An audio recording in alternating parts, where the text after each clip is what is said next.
behavior. See no monster, cause monsters are fiction. Real people are messy, and so is forgiveness. Each act of forgiveness is such tricky business. Let me hear your story, and I'll be your witness. Let me be your sister, let me be your brother. Let me see you now with the eyes of a mother.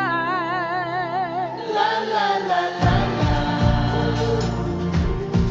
La la la la la. La la la la la. La la la.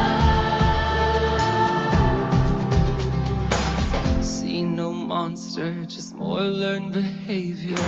Under his thick skin is something so tender. See no stranger, no typecast, no token.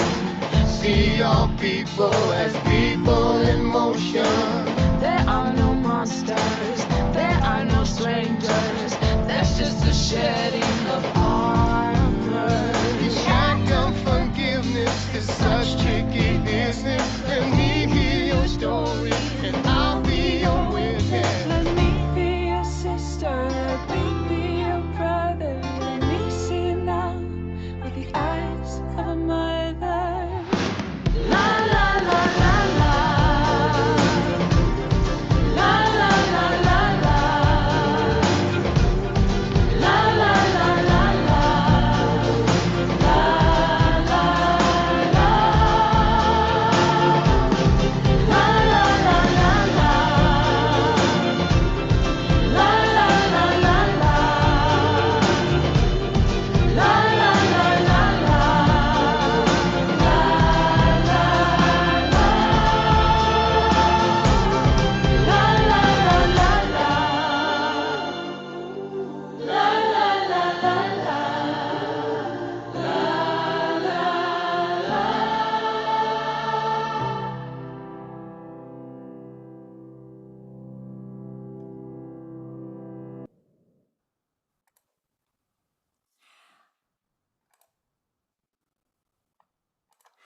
Welcome, everyone.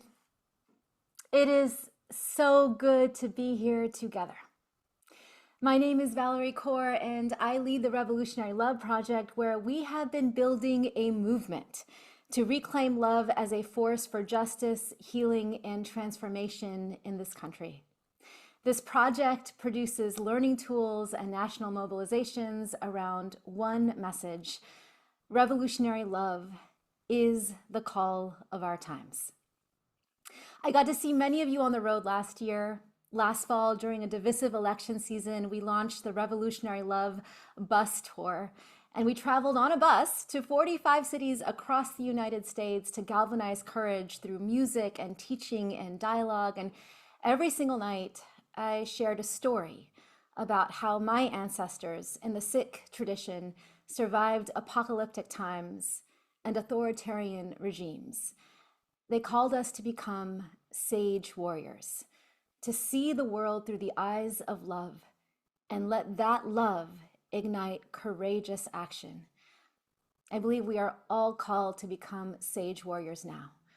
The warrior fights, the sage loves. It is a path of revolutionary love. This brings us to tonight. Welcome to the launch of our spring series, Love as Antidote to Authoritarianism. Our series unfolds in 3 parts: love for others, love for our opponents, and love for ourselves.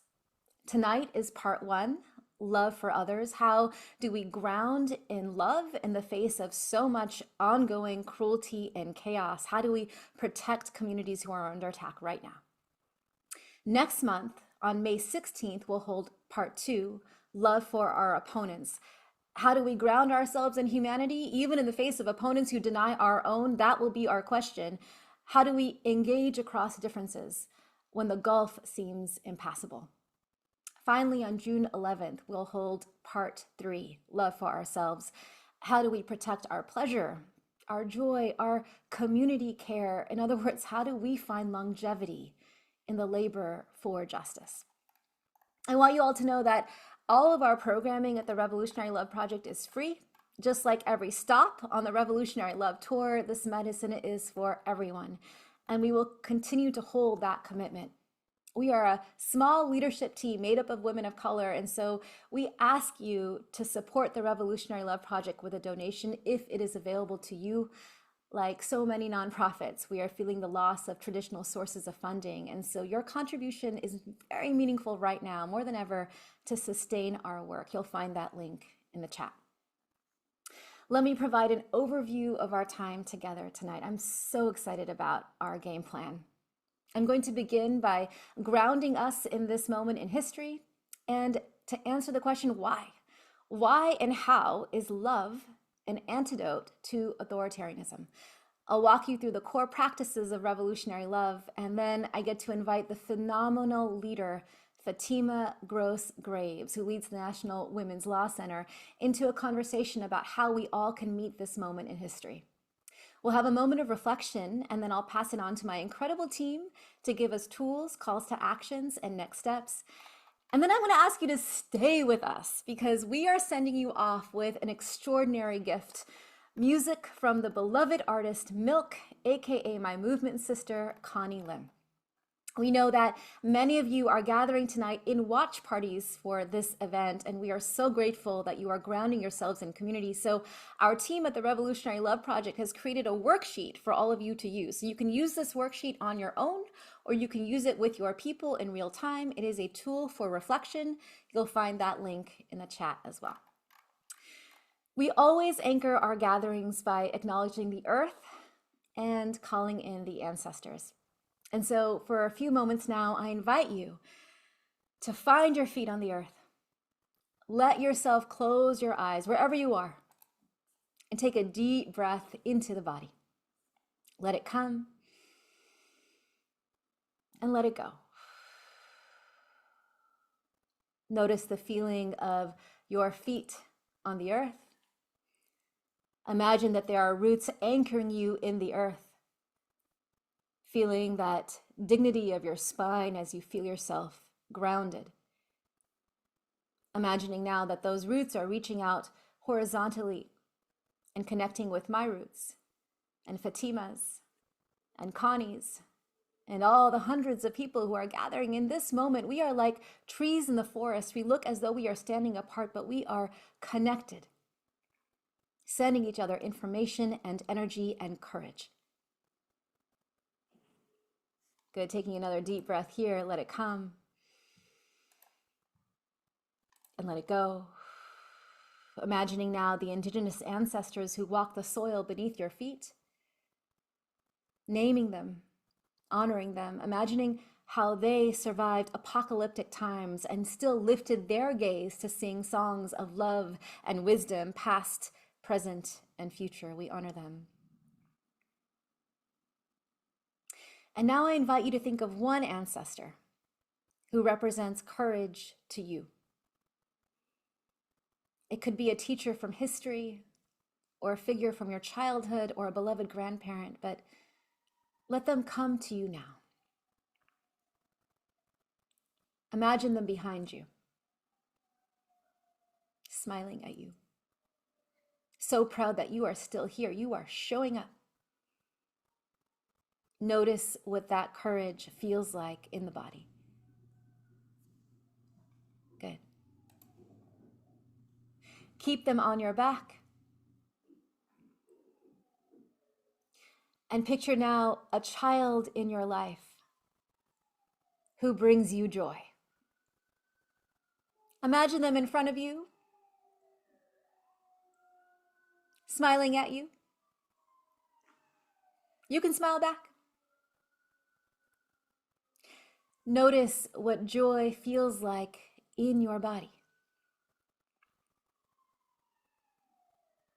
Good. If it's available to you, placing a hand on your heart.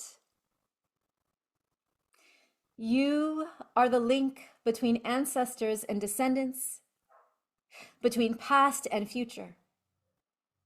May you receive the medicine you need tonight to be brave with your life. Let it come and let it go. Good. Slowly opening your eyes now. I invite you to turn to your chat and write the name of the ancestor who came to you and why they came to you, but don't press enter just yet.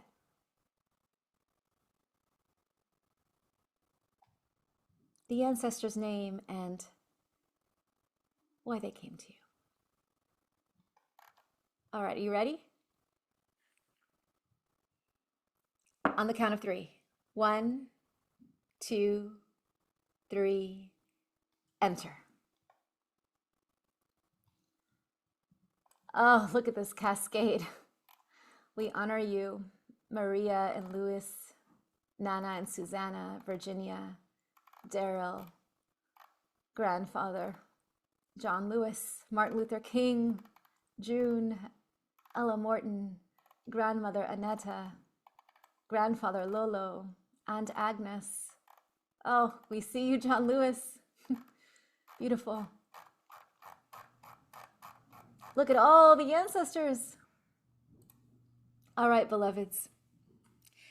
Anchored in the sense of community, grounded in the earth as mother, and with all of these ancestors at our backs, we have transformed this virtual space into a sacred space. And now we are ready to truly begin grounding in truths of what is happening in our country now. You ready for what's next? All right. Let's orient to what's happening around us. It has been less than 3 months, less than 100 days since the new administration took power, and it has been dizzying and overwhelming, hasn't it?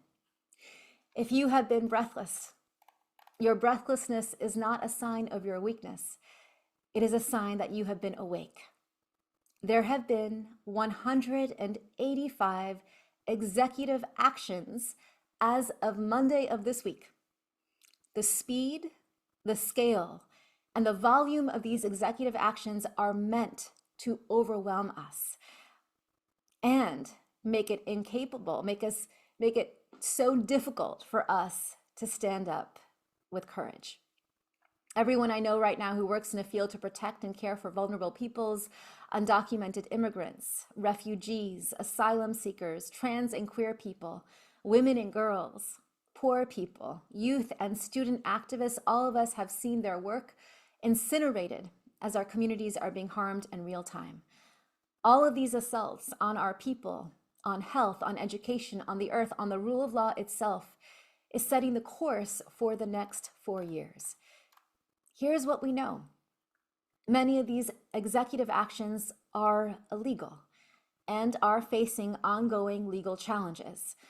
We are waiting for the courts and for Congress to intervene. We must demand that they intervene. But so far, the administration has shown its willingness to defy even court orders, most recently refusing to turn around planes of Venezuelans deported to a notorious prison in El Salvador without due process. At least one of them, a Maryland man, was deported in violation of a court order that demanded that he stay. The Supreme Court is demanding the U.S. facilitate his return, and the administration has not to date. Now, I name this because when the executive outright defies court orders, we are in the thick of a constitutional crisis. The question is, how far will the executive go? This brings me to the term authoritarianism, a term that I do not use lightly. What are the markers of authoritarianism? It is a method of rule that suppresses political freedoms and civil rights and concentrates power in the hands of a single leader or a small elite. Today, the supermajority of the world's population now live under a version of authoritarian regimes. Before 30 years ago, authoritarian leaders typically came into power forcefully, swiftly by military coup, but today, many come into power through democratic elections, then subvert democratic norms and institutions to stay in power. Look, we've already heard the current president talking about a third term. What authoritarians do is they consolidate their power through projects of dehumanization that scapegoat entire populations. This is what we are seeing in real time. Cruelty is the point. Chaos is the means. Helplessness is the desired result. And so if you are feeling overwhelmed, that is precisely their strategy. Their strategy is to overwhelm us in order to make us feel powerless. They are counting on our silence. They are betting that we will concede to their new world order. That is how authoritarians win. But here's what we know. These are the early days of the new reality. And what we do right now, what each of us does right now, determines what the United States will ultimately become. Here's what we want you to know. We are not powerless. The majority of us oppose authoritarianism. We are the majority. We must act like a majority. We must refuse to normalize cruelty and inhumanity. We must be willing to take courageous stands wherever we are, whoever we are, whatever that looks like for us. We must do more than resist. We resist, they attack. We resist, they attack. To what end? Yes, we must resist in order for us to survive, and we must be courageous enough to uplift a vision of the world that we want and start to live into it exactly where we are. We must uphold a dream of the world that could be, that is powerful and irresistible for all. Our dream must be more powerful than their nightmare. And that means we must build communities that are so anchored in love, so activated by our joy that the cruelty that drives authoritarianism cannot take root. And that means that we must refuse to concede love. Revolutionary love is the call of our times. Revolutionary love is the choice to see no stranger, to leave no one outside of our circle of care. Why love? Why do we insist on using this word, love? In February of this year, the vice president was asked to justify the administration's cancellation or suspension of almost all of the United States humanitarian aid around the globe. And you know what he did to cite the justification of this cruel policy? He cited a Christian concept called ordo amoris, which translates as order of love. He said, quote, "We should love our family first, then our neighbors, then love our community, then our country, and only then consider the interests of the rest of the world." Now, this is a gross misrepresentation of the concept ordo amoris, which galvanizes so much of Catholic social teachings. In fact, Pope Francis immediately shot back, the true ordo amoris is that which we discover by meditating constantly on the parable of the Good Samaritan.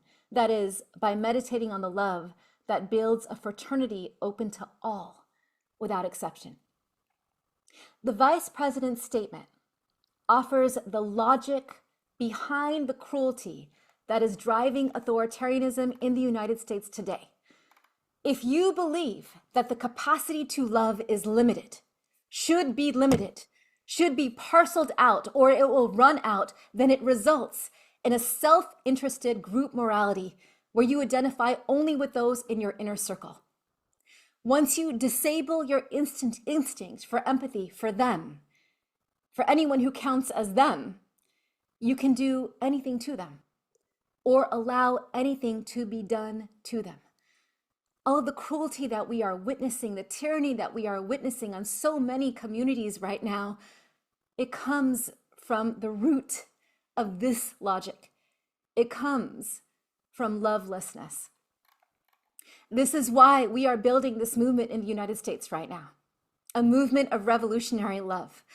Revolutionary love is a love that is expansive and powerful and muscular. Love is not a rush of feeling, a rush of emotion that comes and goes, ebbs and flows. No, our greatest wisdom teachers taught us that love is sweet labor, fierce, demanding, imperfect, life-giving, a choice we make again and again. Love is what we do for one another. It gives us the energy to keep showing up for one another, to risk ourselves for one another.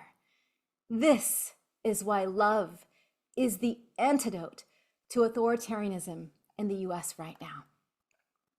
Authoritarianism depends on us conceding love, conceding to their new world order. It depends on us allowing them to burn the earth for their benefit, to wage dehumanization projects without resistance. But when we choose to see through the eyes of love, to leave no one outside of our circle of care, and then to act on that way of seeing, then we build a revolution that is unstoppable.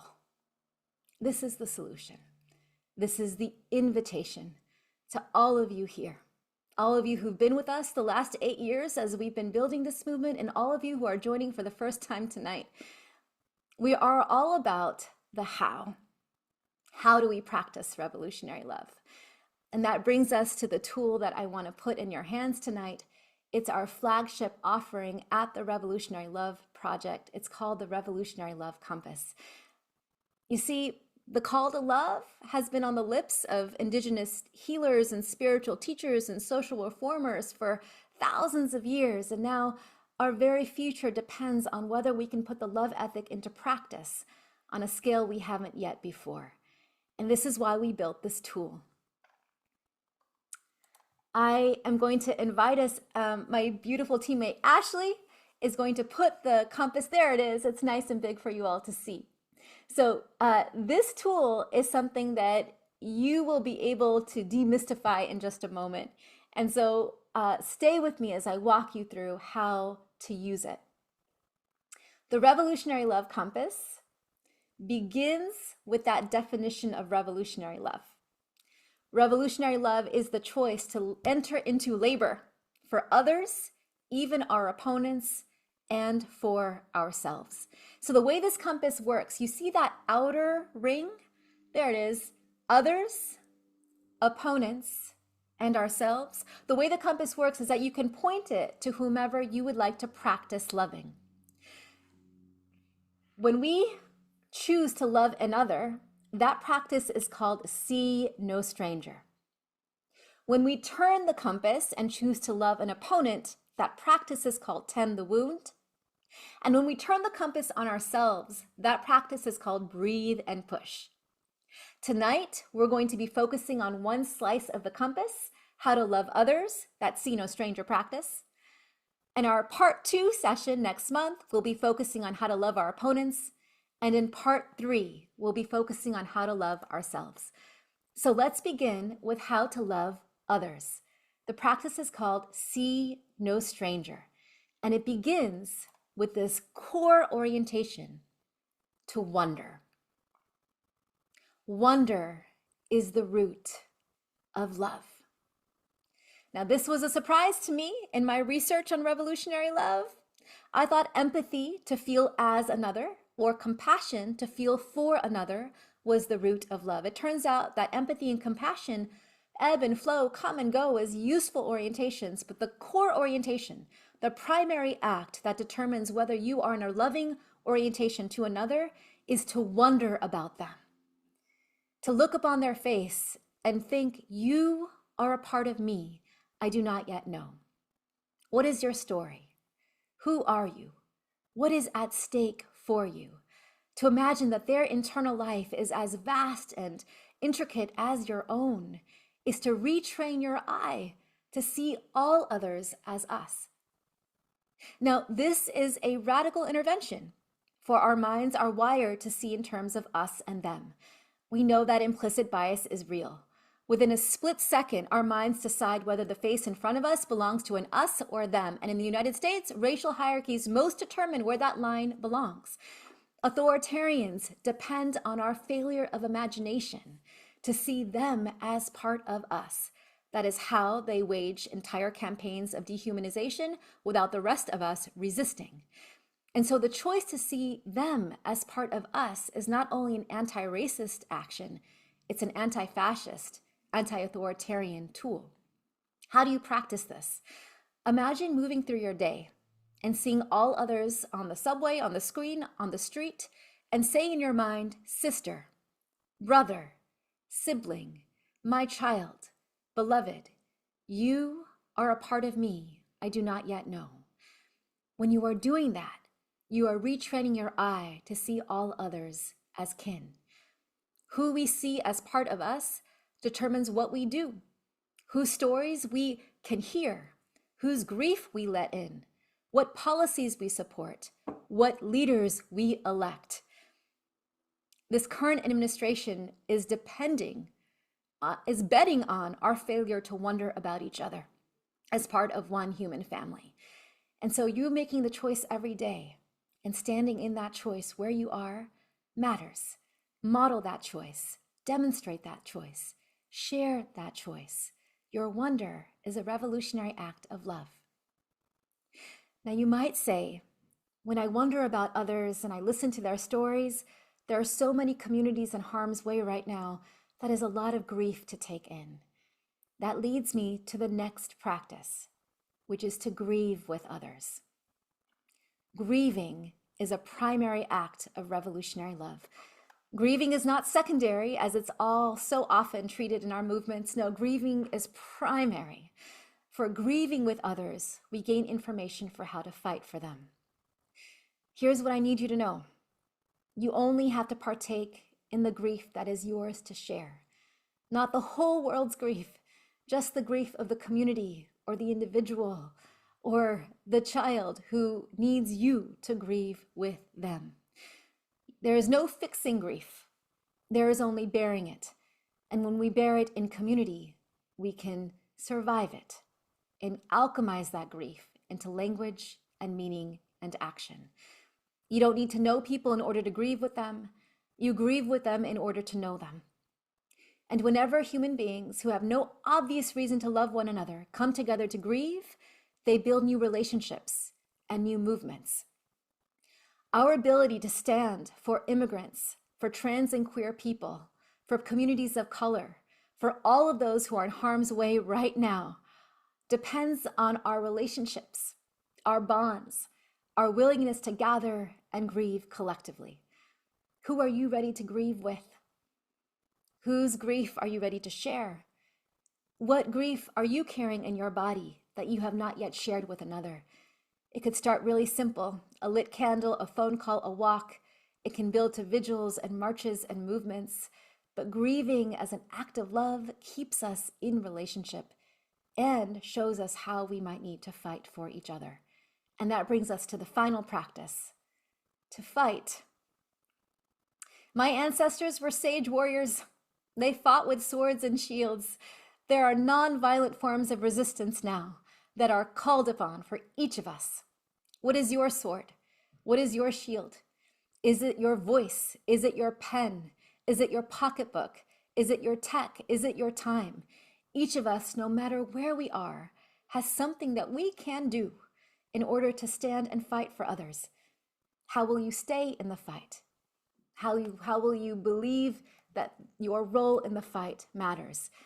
No matter who you are, do not swallow the lie that nothing can be done. You have a sphere of influence. You have a role that only you can play. Every choice we make, every word, every action, every encounter co-creates culture and shapes what happens next. How will you use your voice, your art, your story, your money, your heart to stay in the fight? Look, this is a long road ahead of us. A lot of people need us to stand in our solidarity and our courage right now. Wondering and grieving and fighting are the elements for deep solidarity. Shallow solidarity is rooted in the logic of exchange. I show up for you, so you show up for me. Our movements do not last on that reasoning. Deep solidarity is rooted in love. I show up for you because you are my brother, you are my sister, you are my kin. And that kind of love lasts beyond any short news cycle or attention span. That kind of love will help us protect one another and uplift a vision of the world that could be, a vision of a world where all of us belong and all of us thrive. Take a deep breath into your body. Which practice is calling you now? How will you keep alive your wonder? How will you be brave with your grief? How will you recommit to your role in the fight? I'm so grateful I get to invite a visionary leader who keeps me embracing my role in the fight, right? We don't give birth alone and we don't go to battle alone. So we need our people who help us fortify and resist and reimagine. And so I now get to introduce to you someone who is a renowned leader in the fight for gender justice in this country. She's an expert in law, policy, and culture change. Fatima Gross Graves is president and CEO of the National Women's Law Center, president of the National Women's Law Center Action Fund, and co-founder of the Time's Up Legal Defense Fund. And her briefing for me at the beginning of this administration in late January really grounded me in understanding how to harness love as a force for justice and an antidote to authoritarianism. And so I'm so grateful for her learnings, and I'm so grateful that you all get to learn from her tonight. Fatima, I invite you to join me.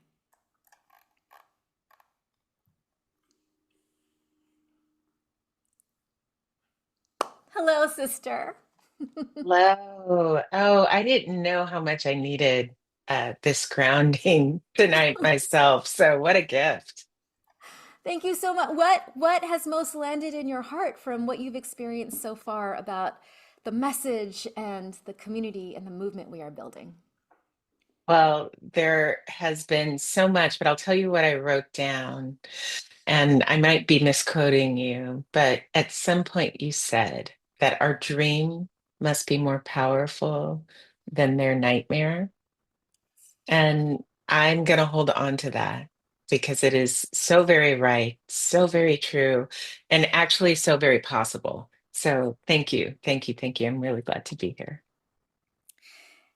You are the one who first taught me that their strategy is to overwhelm us and to dizzy us with the onslaught of executive actions. And from you, I learned how important it was to ground ourselves in the reality of what is happening so that we can then decide how to resist and lift up our better dream. And so I would love to hear from you now. How are you mapping what is happening in the country right now?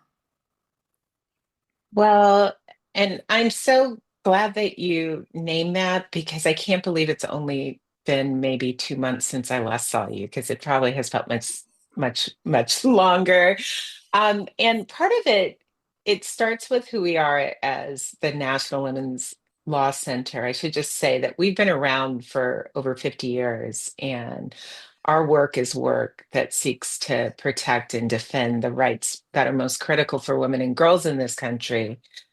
And that looks like a lot of different things. And these days, it looks like tracking and understanding what is happening out of this administration, engaging in public campaigns, litigation, and more. And we have a separate action fund that lets us do political work. But because we had to do all of that work, we did a lot of studying on what their plan was before Trump was ever the president again. That's why you were so Um, ready we to were, brief me. well, so let me tell you how we were ready and how we were not ready. Okay. We were very ready in expecting a flood because they talked about that out loud, that there would be hundreds and hundreds of executive orders, that they would work to dismantle the federal workforce, that they would work to scapegoat immigrants and trans folks, and that they would use DEI as a boogeyman for all sorts of things. What I would tell you we did not understand fully that we deeply understand now are a couple of things. One, the way that Elon Musk and Doge combines with the sort of hate-fueled components of the sort of MAGA framework. And those two pillars have increased the pace of what's happening, increase the scale of what is happening. So the ability to merge an anti-trans agenda, an anti-immigrant agenda, with an ability to use the federal government in ways that we have never seen. And then finally, and you were touching on this point, We expected a level of lawlessness. We've never seen anything like this. We have never seen anything like the blatant ignoring of court orders and rules that are well established. So Mm. they are moving basically from naming a thing by tweet or on Truth Social to all of a sudden it's being implemented. No rulemaking, no clear notice to the parties that are affected.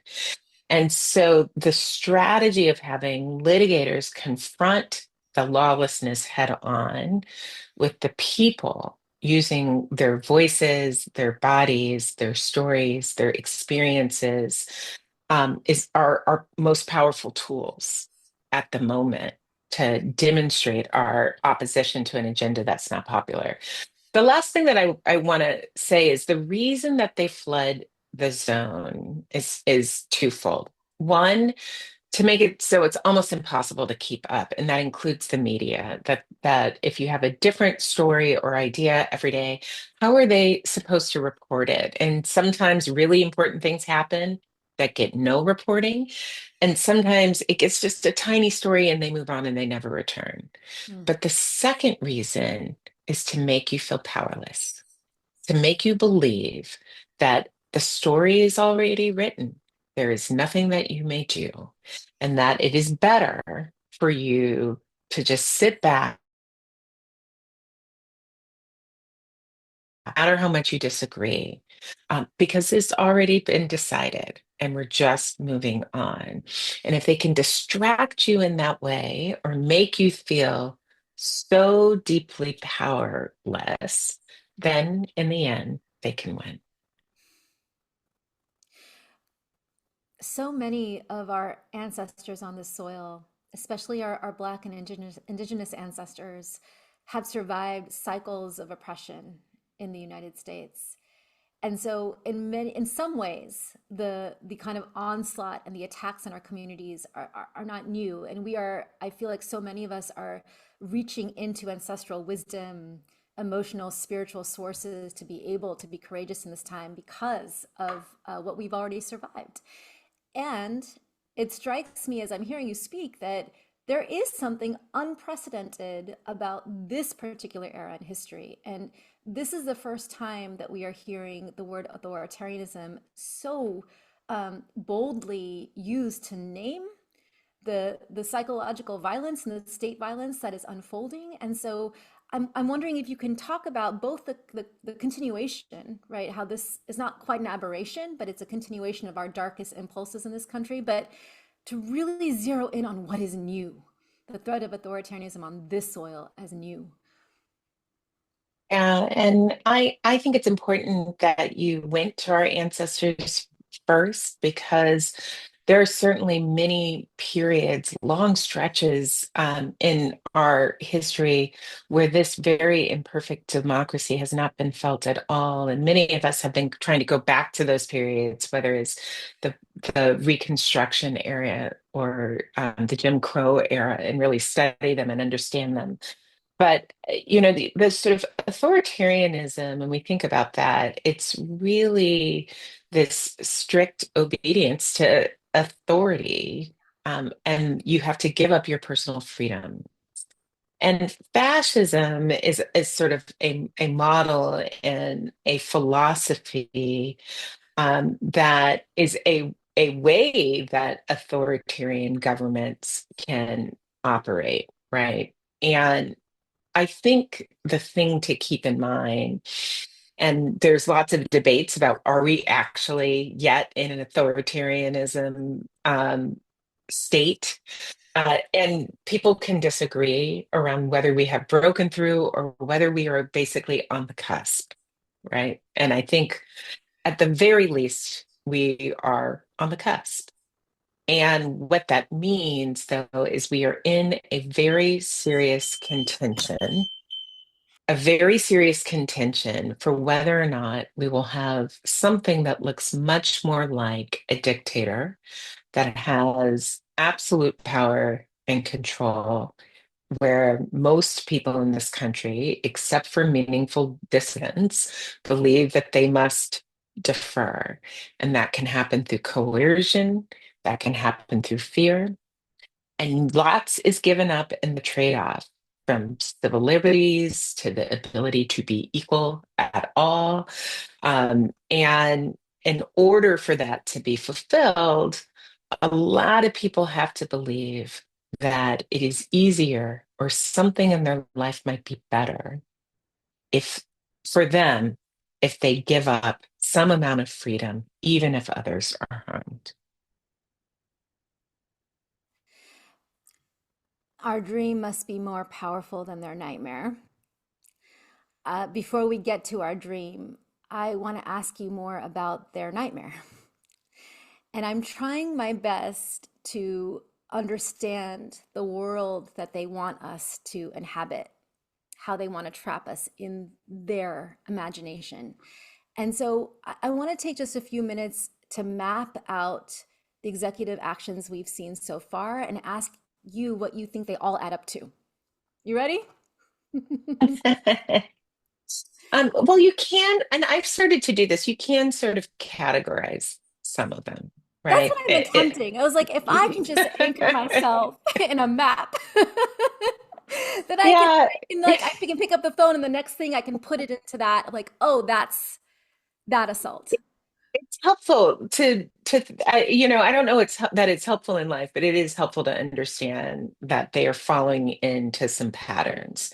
For example, there's a set of executive orders that are fully just about their own consolidation of their own power. That was one of my So, categories. okay. There are executive orders that say basically only the administration has the power to do things, or the courts have no power to do things.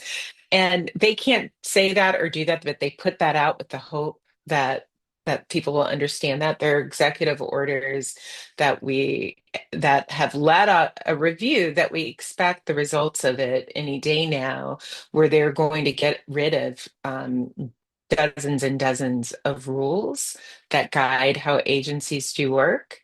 And so that more power is concentrated in the White House. So there's a bunch of executive orders like that. Yes. There are also executive orders designed to just cause fear. You may have been watching the specific targeted executive orders that have been directed to law firms, or in some cases, individuals.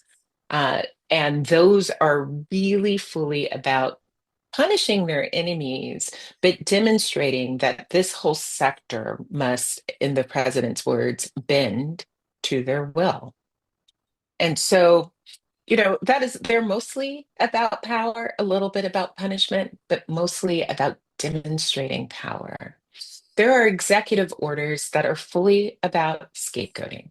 Mm-hmm. And those would include the anti-trans executive orders. They would include the anti-DEI executive orders, around diversity, equity, and inclusion. And they would also include many of the executive orders targeting immigrants and refugees.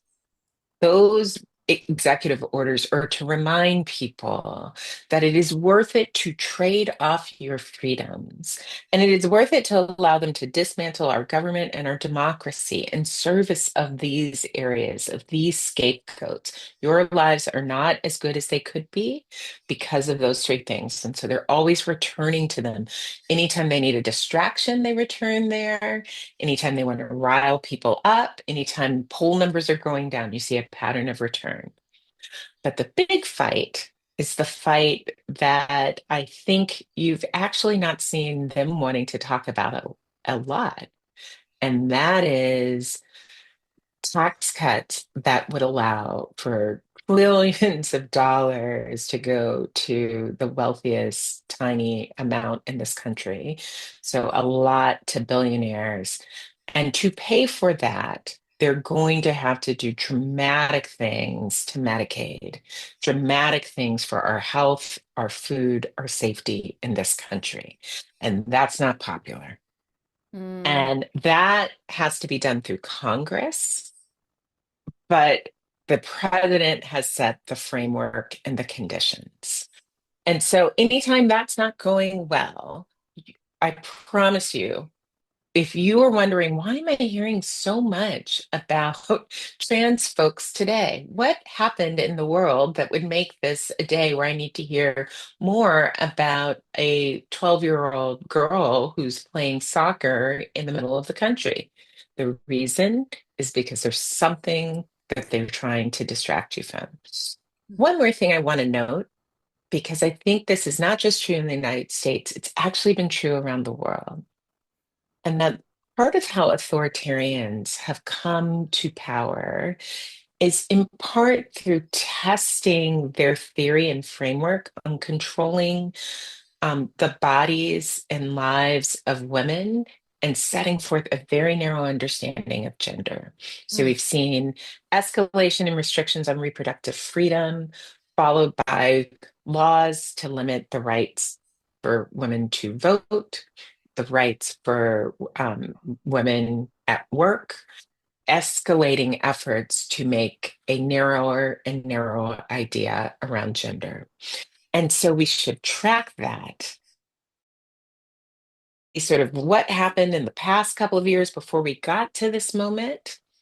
You see that not just in the United States, but in around the world. And it connects in many ways to how we get out of this thing, mm, because it is often gender and organizing of women in particular that is a key pathway to getting us on the other side. mm.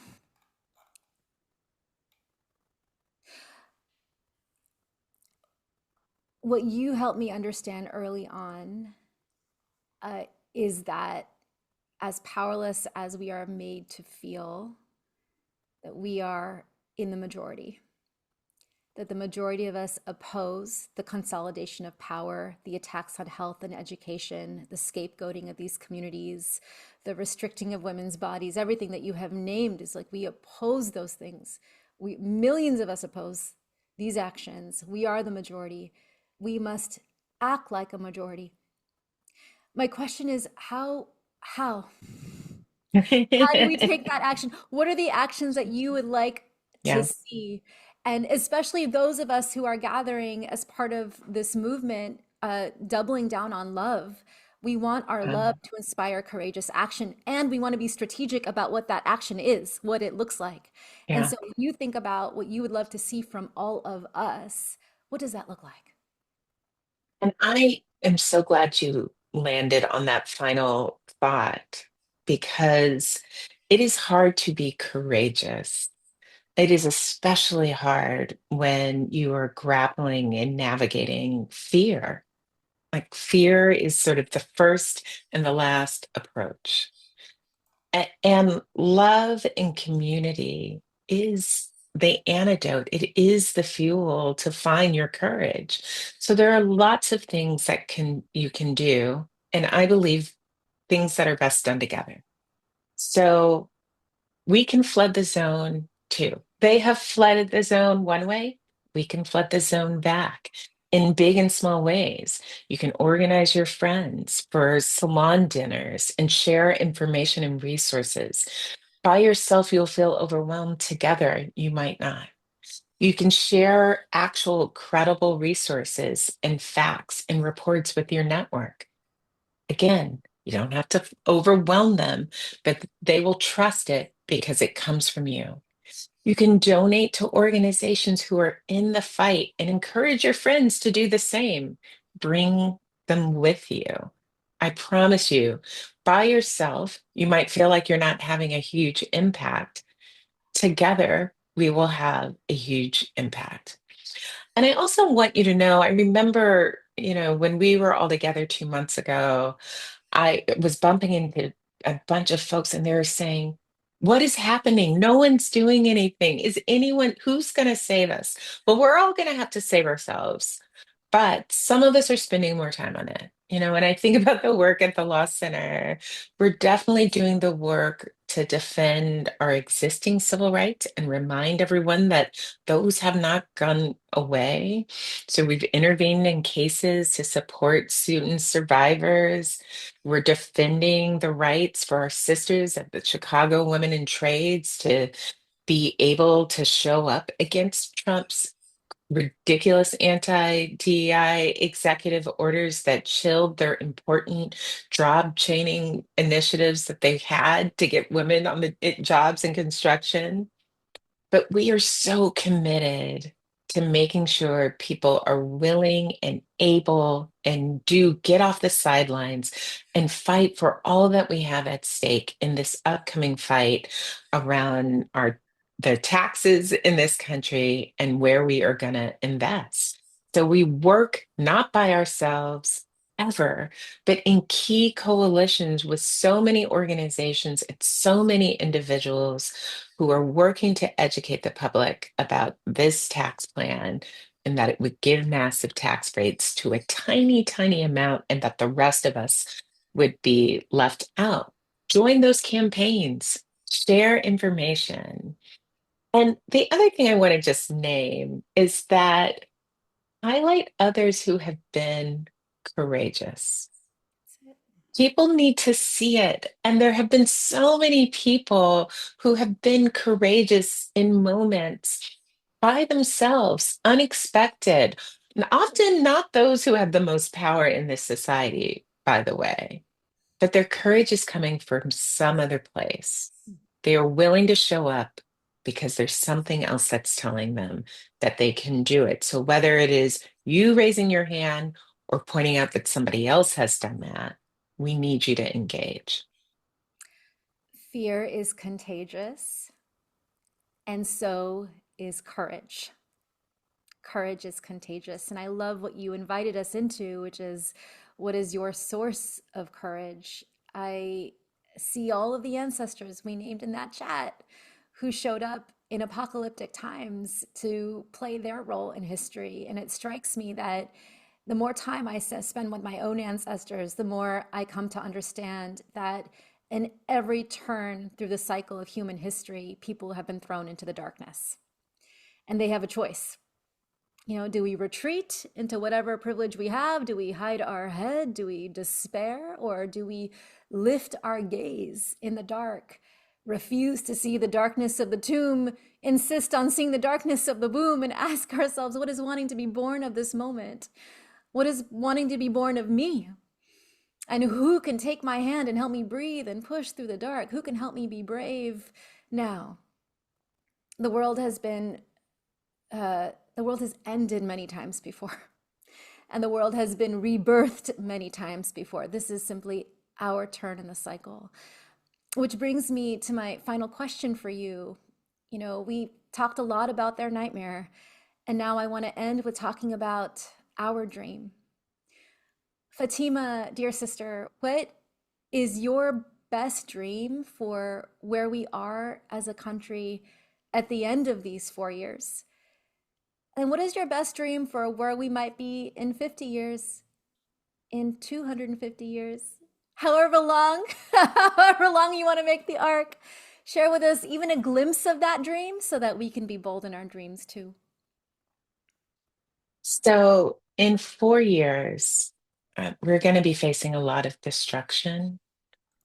But if we have done our jobs well, there will be a majority that are clear that we can reimagine the life and the beauty for people in this country that looks different. And we will be reimagining the role government should play.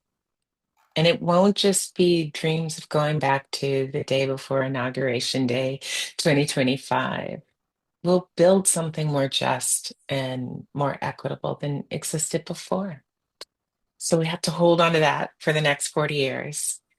For 50 years, I may not be around, but in the lifetime of my two children, um, I I hope that they speak about this period as the point where we had dark days and that the arc rebooted for us all. Mm.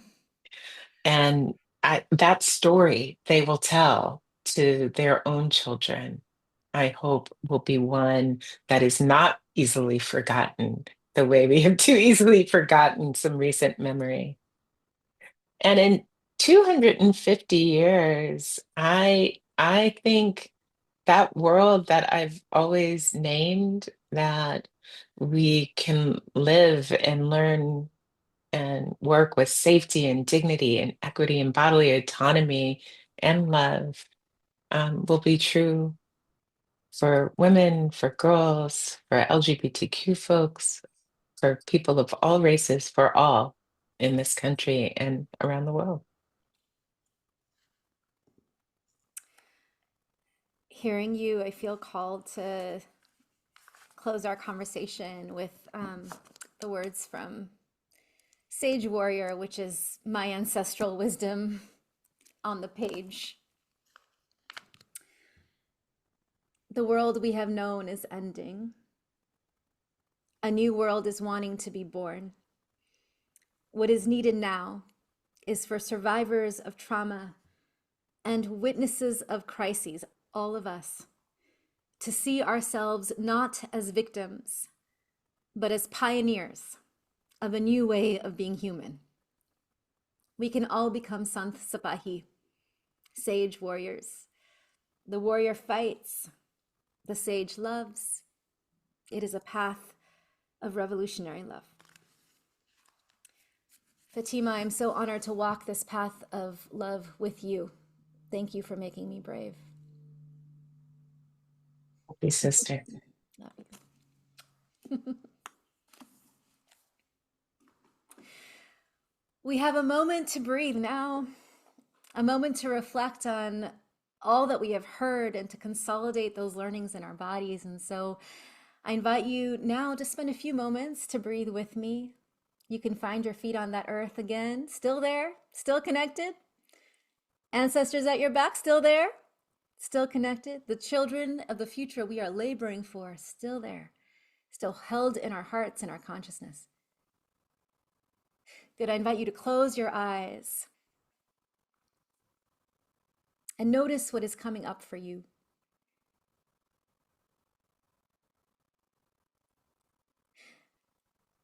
Where are those 3 core practices of loving others living in your body right now? So let me ask you first, where is wonder alive in your body? You can check your mind, your throat, your heart, your belly, and if it's available to you, you can very gently place a hand there. The world will call you naive or unserious about power for believing in love, for believing in your capacity to wonder about others and see them as part of you. But we know that this part of you is the space of power and creativity and imagination. Honor your ability to wonder, to feel kinship with the earth and with all others around you, to see through the eyes of love. Take a deep breath into that part of you. Let it come. Let it go. And ask this part of you, this wonder inside of you, what do you need from me? Listen.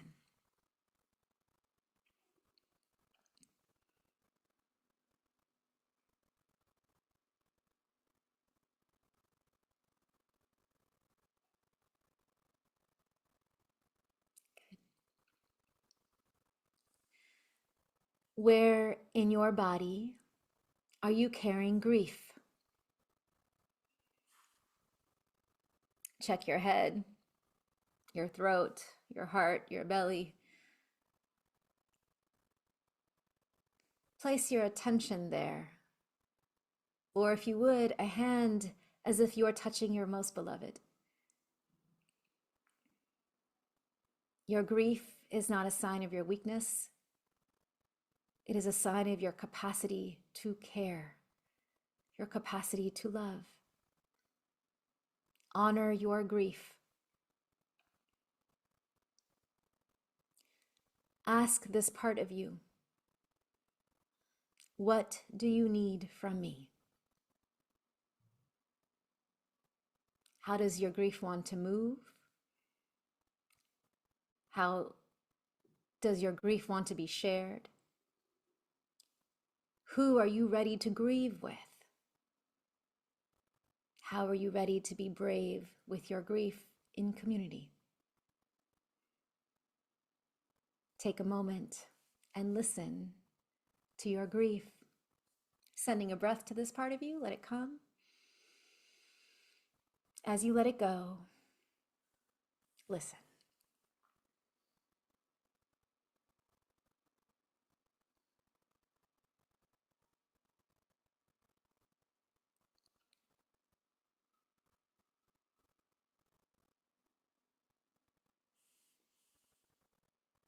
Good.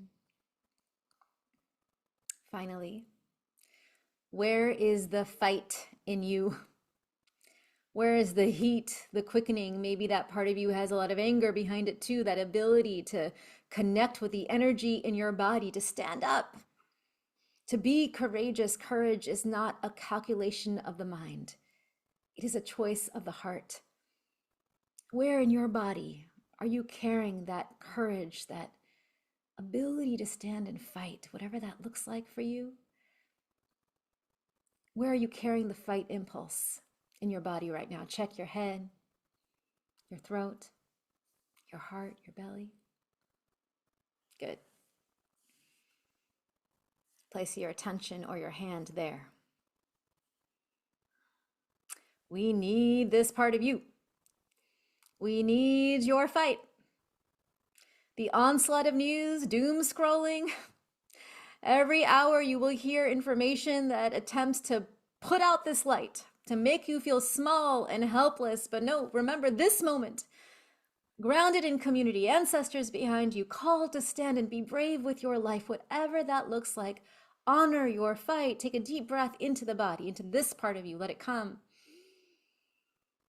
and let it go. Ask this part of you, what next step are you ready for? Listen.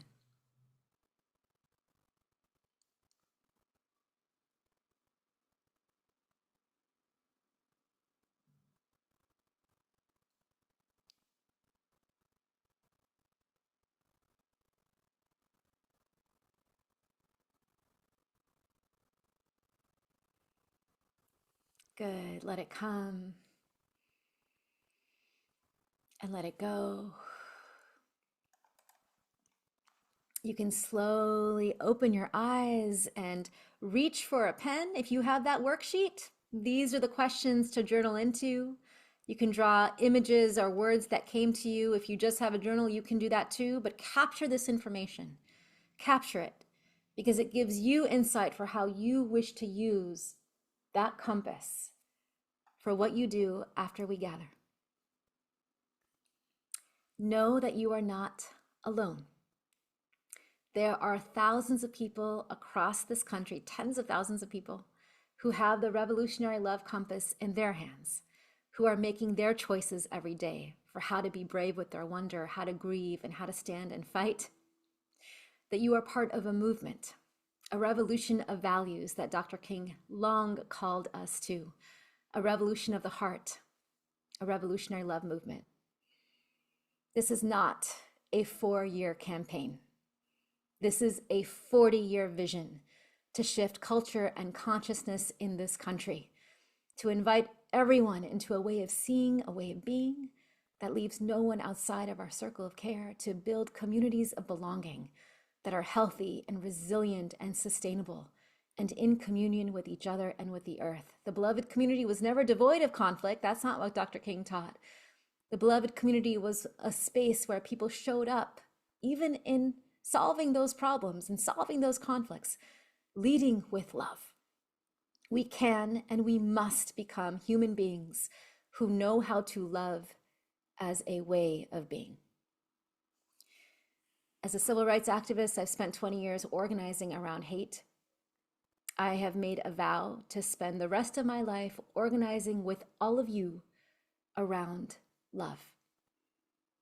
I'm so grateful that we have a team at the Revolutionary Love Project helping us play our role to put concrete tools in your hands. I get to pass it over to my team now. I get to introduce you to Harini Padmanabhan, who's our Director of Programs at the Revolutionary Love Project. If any of this is resonating with you, you want to go deeper, Harini is going to walk us through the learning tools that we have available for you, all of them free, all of them totally accessible, that you can take and run with, bring into your home, your classroom, your community, into your own heart right now. Harini, take it away. Thank you so much, Valarie, and thanks, Ashley, for sharing our slides. We're so happy that all of you could join us today for this first part of our spring series. As Valarie said, I'm going to walk you through some of the tools that our team has developed over the last few years. Next slide, please, Ashley. So when you go on to our website, which we will drop in the chat, you will be able to visit our Learning Hub. And this is a good starting point if you want to explore the practices of the compass. We went over 3 today under Love for Others, and we will be addressing the other sections on the compass during our next 2 sessions. So please make sure you join us for that as well.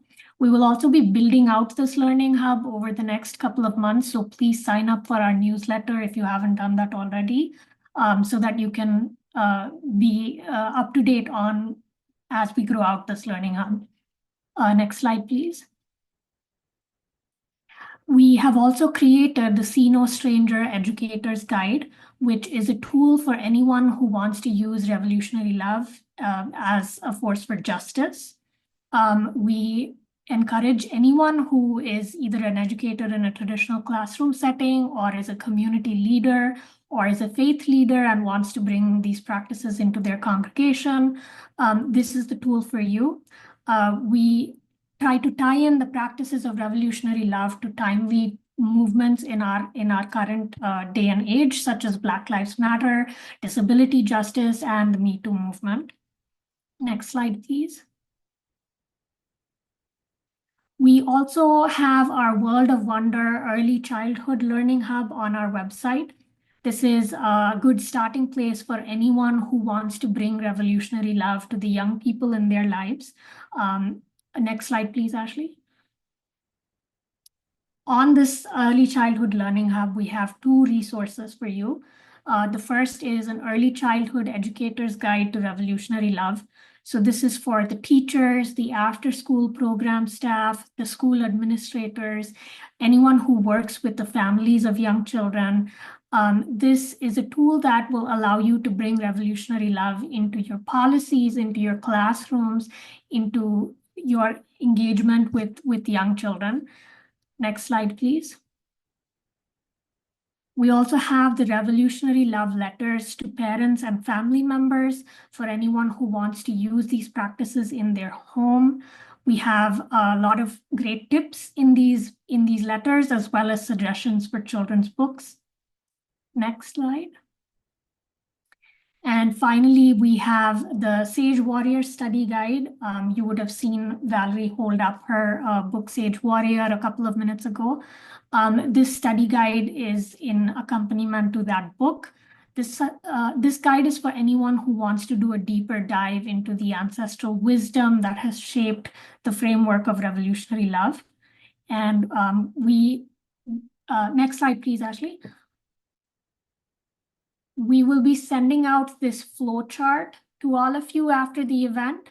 So if you, I know I just threw a bunch of different resources at you, and if you're not completely sure which resource is right for you, this flow chart has links to all of the resources I just talked about, and it will help you decide which is the starting point for you in your journey.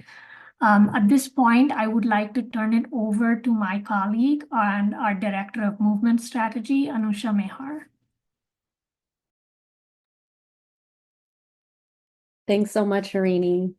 You can move on to the next slide, Ashley. All right, beloveds, as a reminder, the questions that we're holding this evening from the meditation are: what surprised you? What energized you? And what next step are you ready for? What do you need to be brave with your love? Be honest, be bold, be you in your reflections this evening, whether you've already accomplished this task or not, and share them anonymously or with consent if you're joining us from a watch party. Remember, this is a 3-part series, so if you didn't form a watch party tonight, you have 2 opportunities to do so in the coming months. And whatever it is, let your peers' words move you. Let them inspire courage. Let them call us into deeper accountability with one another because we are the majority. Next slide.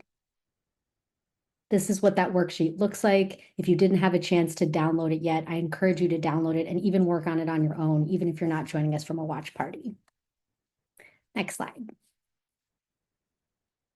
We are chock full of resources this evening, and just as vital as our inward journey, we must also show up outwardly for one another at this time.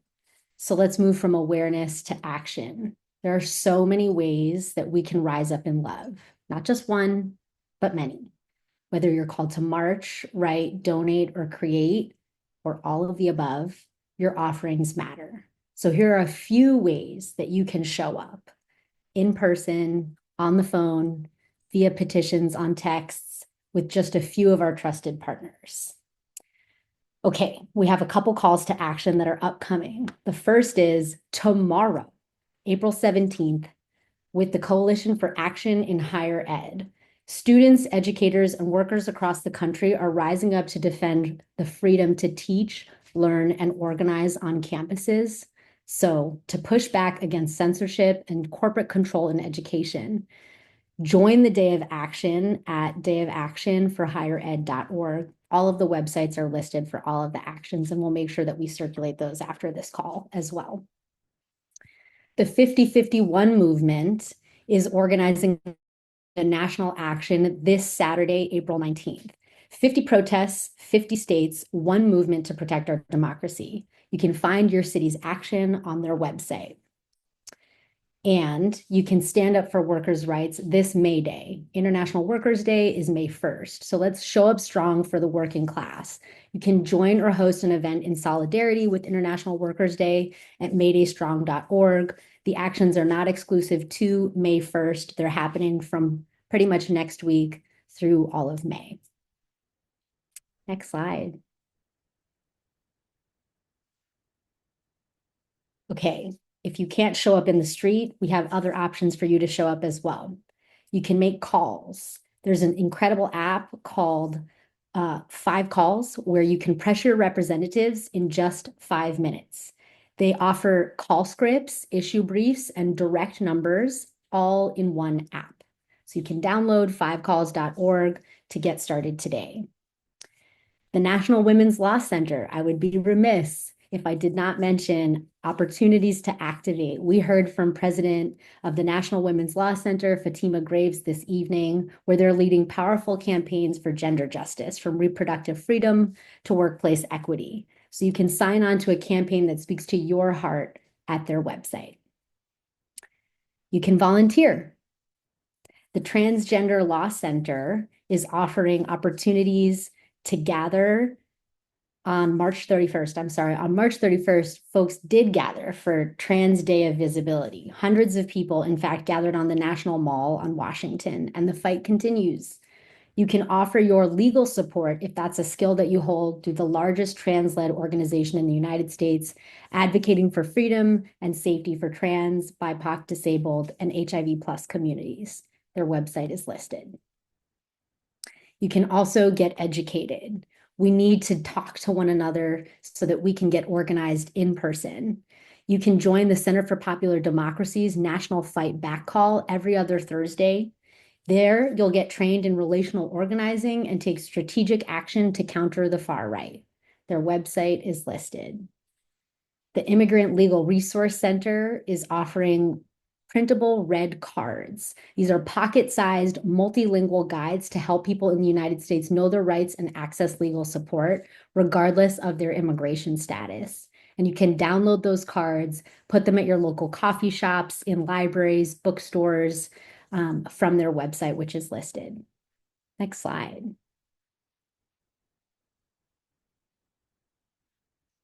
Of course, you can creatively take care as well. The Amplifier Street team is reclaiming public space with powerful protest art. You can join their street team to receive and share visuals that shift culture and build collective imagination. They are our partner on the call this evening. We are so excited for you to join their street team. Their website is listed. And of course, you can just create art from the movement. This can be cathartic. This can be something that you share. Songs of resistance, protest signs, poetry, dance, any other form of art that uplifts our interdependence, because we are the majority and we belong to one another. We'd love it if you share your creations by tagging us at Rev Love Project and Amplifier Art on Instagram. Next slide. Whatever you do, don't panic. Organize. Remember that love is a form of sweet labor, and every one of us has a role to play. Pick one, pick many, whatever you do, show up. Let's rise in revolutionary love. I'm going to now hand it over to the Director of Communications, my peer and comrade, Ashley Torres. Muted. Thank you so much, Lisa. I'm going to share with you a few ways that you can get involved with what we are doing here at the Revolutionary Love Project. First, spread the word. We depend on word of mouth to let others know about the movement we are building. We depend on you outside of these calls, outside of the events that we gather with together, to let other people know that there is another way to just applying these tools in your given spaces. And so, and doing so, you can actually inspire others. And so tag us on socials. How many times have you been on socials and seen something and gotten just a little bit curious about what that may be? So if you're doing a worksheet, take a picture of it, tag us, we'll reshare it in our stories, and maybe, just maybe, it'll inspire someone else to go just a little bit deeper with the work that we're doing. In any space, if you want to take a picture of the Zoom call and share it in your stories, it really, really helps other people hear about the amazing work that we're doing here. Next, share your story. We are collecting a historical archive of love stories, asking the powerful question, when did an act of love change everything? We have already collected over 3,500 amazing, moving stories, and we want to hear yours. Our stories have the power to change everything. Our stories have the power to humanize everyone in a world that aims to dehumanize us. So you can share your story with the link below. We'll put it in the chat. We'll also share it in our post-event email follow-up, but we want to hear from you. Eventually, we will publish these on our site and create a way for you to connect with the people who have submitted their stories. And so this is just one small step, maybe that this is your role today, just to submit that story, and perhaps someone will read it and it'll change their lives, as we've seen it's changed other people's lives. Lastly, we've mentioned it a few times, host a watch party. For those of you already doing it, amazing. We want to hear from you. Again, tag us, share us, send us an email, let us know how it went. And we have 2 more events. You can still do it. Gather in your community, grab a friend, grab a spouse, a child, anyone you can, host it. Community cares how we will survive this. So you do not have to do it alone. This will help us resist that despair that some of us are feeling alone and isolated in this moment. So yes, host a watch party. We do want to hear how it goes afterwards. Lastly, sign up for our newsletter. We are in battle with the media and an administration who aims to promote hate, where hate is amplified, and we are trying to counter that. Love stories, again, they change the narrative, and we want to change the narrative. The revolutionary love is a call of our times. We have a monthly newsletter that goes out showing love in action. We're highlighting your stories to continue to inspire others to share their stories and just embody the love ethic. So please sign up. You'll see other ways that you can get involved with what we're doing, calls to action, how to go deeper with the work. So sign up. We'll also share that in the link and in the post-event follow-up email. Lastly, so many of you already donated it, and it truly means the world to us. If you're willing and able, every dollar you give to us supports us tremendously. It allows us to continue hosting events like these. It allows us to continue to bring on staff to host more events. So yes, if you are willing and able, your donation will be graciously appreciated. And I will now pass it back to Valarie to close us out.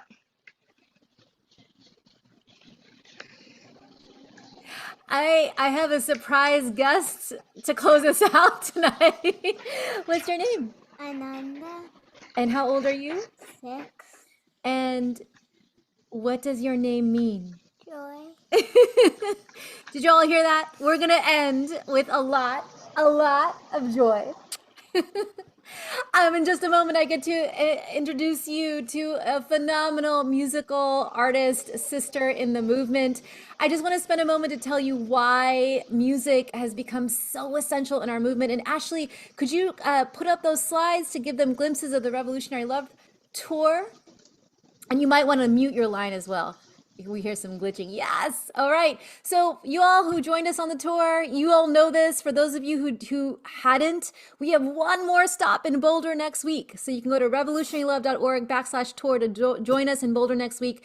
This is where we discovered the magic of music to fuel our movement. Keep going, Ashley. We traveled across the country to 45 cities. We ignited 10,000 people in a healing odyssey. Keep going. And every night we were gathering at spaces of trauma and memory and turning them into practice spaces of revolutionary love. So you'll see George Floyd Memorial Square or the border wall at Nogales. It was so powerful to stand in love at those sites. And every night what we gave people was ancestral wisdom and story and tools and music. Keep going.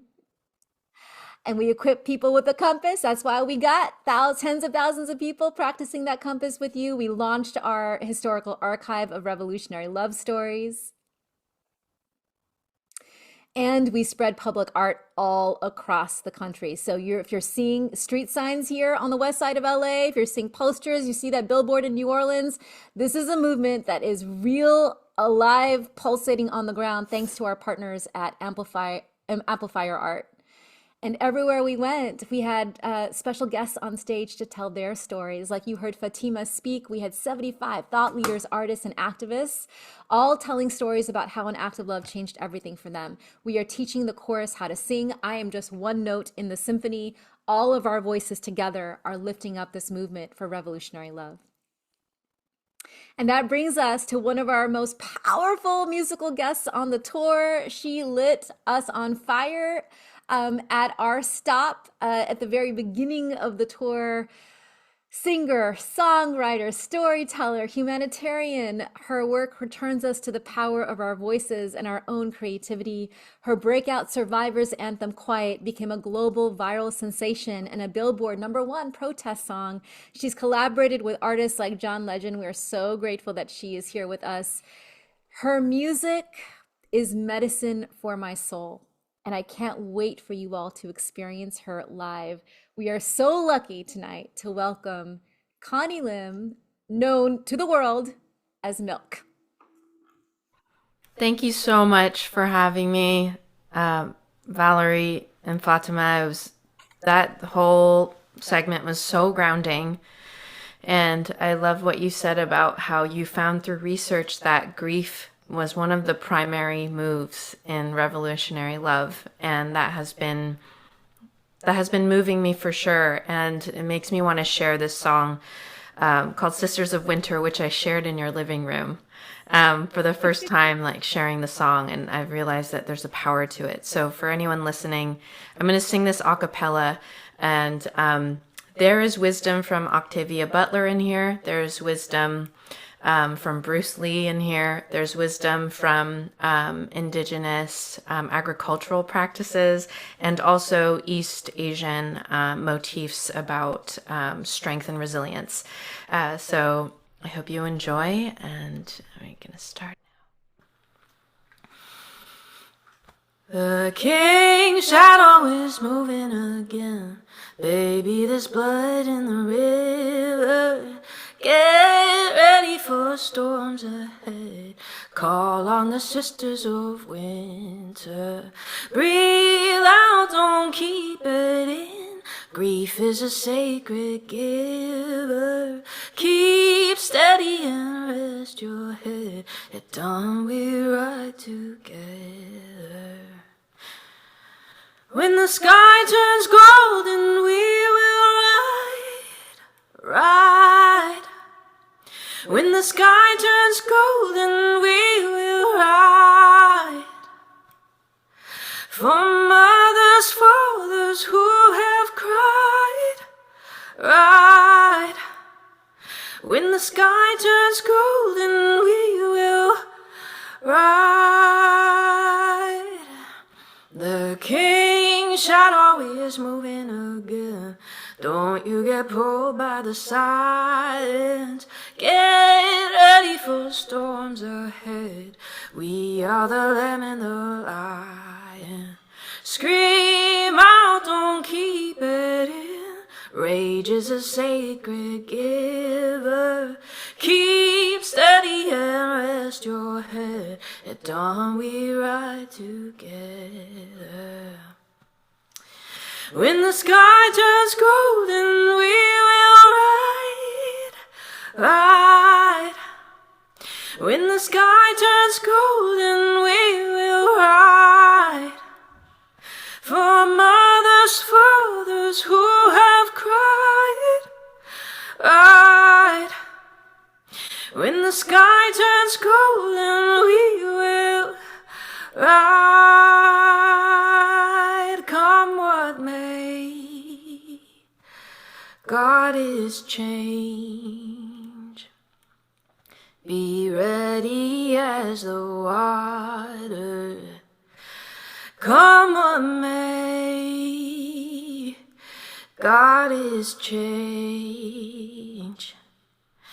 Be ready as the water. Feel free, if you're at home and you like the somatic healing, the beating of the chest is so healing, so feel free to join me. And I'm going to sing the chorus again. And you can sing along with me when I have it's a call and response. I won't hear you, but my spirit will hear you. I'll go, when the sky turns golden, we will ride. And then you sing, ride. When the sky turns golden, we will ride. Boom. Ride. All right, I'm going to start from the top. Inhale and exhale. When the sky turns golden, we will ride. When the sky turns golden, we will ride. And you sing. For mothers, fathers who have cried, ride. When the sky turns golden, we will ride.